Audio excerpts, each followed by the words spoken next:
আপনারা নিশ্চিত পত্রিকায় দেখেছেন কয়েকদিন আগে আমরা একটি সিদ্ধান্ত নিয়েছি যে আমাদের উত্তর অঞ্চল, দক্ষিণ অঞ্চলে, বিশেষ করে রাজশাহীতে আমরা পদ্মা নদীর সাথে পদ্মা ব্যারাজ তৈরি করব। আমরা যেখানে পদ্মা ব্যারাজ এই জন্য আমরা তৈরি করব যে সীমান্তের উপরে তারা ব্যারাজ তৈরি করার, বাঁধ তৈরি করার মাধ্যমে বিভিন্নভাবে পানি তারা নিচ্ছে, কিন্তু আমাদের কাছে যে পানিটি আসছে শুকনো মৌসুমে হয়তো আমরা কম পাচ্ছি, যার ফলে যেটা হচ্ছে পানিতে, নদীতে পানির স্রোত কমে যাওয়ার ফলে অনেক সমস্যা হচ্ছে।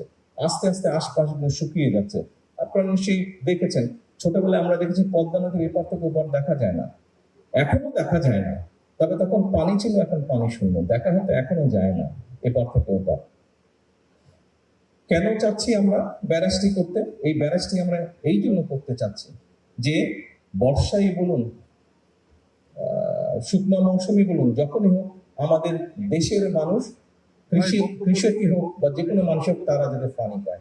আরেকটি ডেঞ্জারাস ব্যাপার হচ্ছে এই ফারাক্কা বাঁধ হওয়ার কারণে যেটি হচ্ছে, ধীরে ধীরে যেহেতু পানির পরিমাণ কম, সেজন্য ধীরে ধীরে যেটি হচ্ছে সমুদ্রের পানি দক্ষিণ অঞ্চলে ঢুকছে, ফলে সুন্দরবন সহ ওই সকল অঞ্চলে যেই সমস্যাগুলো আছে, নোনতার কারণে নোনতা পানি বেশি পরিমাণে ভিতরে চলে আসার কারণে বিভিন্ন গাছপালা নষ্ট হচ্ছে, বিভিন্ন পশু বিলুপ্ত হয়ে যাচ্ছে। কাজেই আমরা যদি সেই প্রেশারটাকে রাখতে চাই, আমাদেরকে এই ব্যারাজটা নির্মাণ করতে হবে এবং ব্যারাজের মধ্যে আমরা পানি ধরে রাখবো। যখন বাড়তি পানি, বর্ষার মৌসুমে যে পানিটা আসে, সেই পানিটি আমরা ধরে রাখতে পারবো, যাতে করে সেই পানিটি আমরা আমাদের মানুষের জন্য কাজে ব্যবহার করতে পারি, সেই পানিটিকে আমরা আরো যাবতীয় কাজে ব্যবহার করতে পারি। এবং শুধু এটাই নয়, এটার সাথে আরেকটি সমস্যা আছে, আমাদের ব্রহ্মপুত্র যে তিস্তা নদী যেটি আছে, আপনার পত্রিকায় অনেকবার দেখেছেন, অনেকে অনেক কথা বলতে পারে, সস্তা জনপ্রিয়তার জন্য অনেক কথা অনেকে বলতে পারে। তবে আপনাদের সকলের সামনে আজকে আমি পরিষ্কার একটি কথা বলে যাই, ইনশাল্লাহ এই বিএনপি সরকার পদ্মা ব্যারেজের কাজেও হাত দেবে, ইনশাল্লাহ তিস্তা ব্যারেজের কাজে হাত দেবে। যারা বিভিন্ন বড় বড় কথা বলছে তাদের উদ্দেশ্যে পরিষ্কার ভাবে বলতে চাই, এই যে আজকে এখানে দুর্যোগ মন্ত্রী বসে আছেন, এই লোকটার নেতৃত্বে তিস্তায় বিএনপি কর্মসূচি পালন করছে, যা বাংলাদেশে অন্য কোনো রাজনৈতিক দল করে না। তারা হয়তো বড় বড় কথা বলেছে, গরম গরম কথা বলেছে, কিন্তু কাজ যদি কেউ করে থাকে, ডেলিভারি যদি কেউ করে থাকে, পরিস্থিতি যদি কেউ তৈরি করে থাকে, সেটা বিএনপি করেছে। ইনশাল্লাহ বিএনপি সেটা করবে।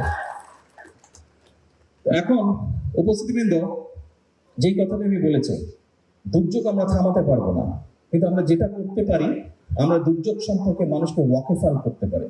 আমরা যেটা করতে পারি, আমরা মানুষকে সচেতন করতে পারি। আজকে এই অনুষ্ঠানের একটি শপথ হওয়া উচিত, আমরা শুধু মানুষকে সচেতনই করবো না, আমরা নিজেরাও সচেতন হব। কারণ যেহেতু আমরা দুর্যোগকে থামাতে পারবো না, আসুন দুর্যোগ কোনটি হলে কিভাবে আমরা মানুষ এবং সম্পদকে রক্ষা করতে পারি, কিভাবে ক্ষয়ক্ষতি কমাতে পারি, নিজেকে কিভাবে রক্ষা করতে পারি, আরেকজনকে কিভাবে রক্ষা করতে পারি, কিভাবে মানুষের সম্পদ রক্ষা করতে পারি, আসুন সেটি হোক আমাদের আজকের এই অনুষ্ঠানের শপথ। কারণ আমরা একটি গরিব দেশ, এই গরিব দেশে আমাদের সম্পদ কম।